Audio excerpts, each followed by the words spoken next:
Sir अपना order बताइए। Sir एक बर्गर। तुम में अक्ल नहीं है क्या? ये किस किस से ऑर्डर ले रहे हो तुम? देख नहीं रहे इसने चप्पल पहनी हुई है और इसमें से कितनी गंदी स्मेल आ रही है। अरे ऐसे लोगों को तुम सर बोल रहे हो? कुछ सोच समझ के तो काम करो। ऐसे लोग हमारे रेस्टोरेंट में आएंगे ना तो 4 कस्टमर देख के भग जाएंगे इसे। और हमारे रेस्टोरेंट का ना एक स्टैंडर्ड है, अच्छे घरों के लोग आते हैं हमारे रेस्टोरेंट में, ऐसे अरे गहरे नहीं। और तुम क्या कर रहे थे? इससे सर करके बात कर रहे थे, इससे ऑर्डर ले रहे थे। मेरे से पूछते तो सही, मैं मैनेजर हूँ तुम्हारी, तुम मेरे मैनेजर नहीं हो। तुमने एक बार जरूरी नहीं समझा कि अपने मैनेजर से पूछ लो। एक बात ना कान खोल के सुन लो, अगर आगे से ऐसा कस्टमर मैंने यहाँ पे देख लिया ना तो तुम्हारी नौकरी तो गई।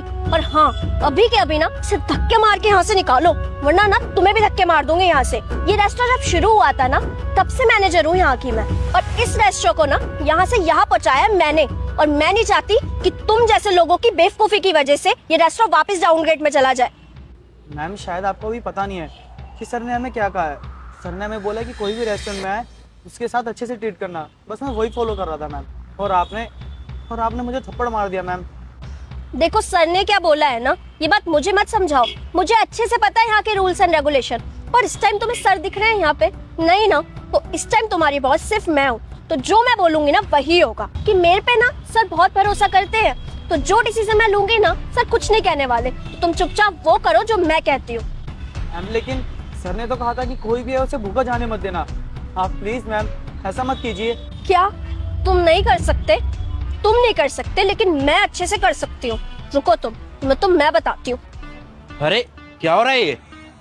सर आप कब आए?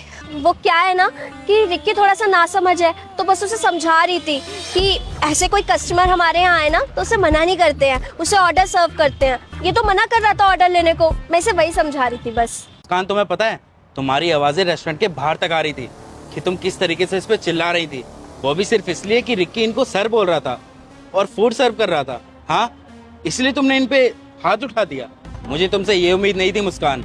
अरे तुम इतने सालों से यहाँ पर हो, मैनेजर की पोस्ट पे, पर तुम लोगों के साथ इस तरीके का बिहेव करती हो। क्या मैं जान सकता हूँ मुस्कान कि तुमने इसके साथ ऐसा बिहेव क्यों किया? आई एम सॉरी सर कि मैंने आपसे झूठ बोला, लेकिन सर ये सब मैं अपने लिए नहीं आपके रेस्टोरेंट के लिए कर रही थी। अगर ऐसे लोग हमारे रेस्टोरेंट में आएंगे ना तो 4 कस्टमर और भग जाएंगे। सर मैं ये सब सिर्फ और सिर्फ रेपुटेशन के लिए कर रही थी। अरे मुस्कान क्या हो गया? अगर ये चप्पल पहन के हमारे रेस्टोरेंट के अंदर आ गए तो क्या इसका मतलब इनको फूड सर्व नहीं किया जाएगा? हाँ, अरे कस्टमर ना भगवान का रूप होता है, और जरूरी नहीं है कि इतने सालों से हमारा ये रेस्टोरेंट यहाँ पर रन कर रहा है तो सिर्फ रिच कस्टमर्स की वजह से ही कर रहा होगा। नहीं, ऐसा नहीं है। ऐसे कस्टमर्स की वजह से भी हमारा रेस्टोरेंट चल रहा है। और तुम किसी को किसी के कपड़े से कैसे जज कर सकती हो? अरे किसी के पहनावे से कभी कोई जज नहीं किया जा सकता। अगर ये चप्पल में आए भी हैं तो इसका मतलब यही नहीं है कि ये अपने फूड के पैसे नहीं देंगे।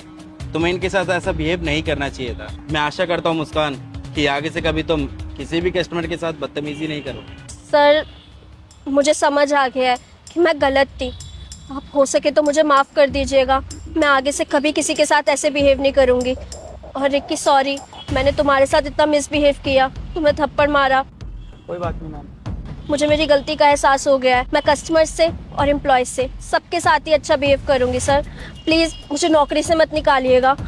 नहीं मुस्कान, मैं इस बात के लिए तुम्हें इस जॉब से तो नहीं निकालूंगा, पर मैं तुम्हें लास्ट वार्निंग जरूर देता हूँ कि आगे से कभी किसी के साथ ऐसा मत करना। मैं आशा करता हूँ तुम समझ गई होगी। चलो अब जाओ यहाँ से। एंड सर, इनकी तरफ से मैं आपसे माफ़ी मांगता हूँ। आगे से कभी भी आपके साथ ऐसी बदतमीजी नहीं होगी। आप प्लीज़ बैठिए ना, आपका ऑर्डर लिया जाएगा।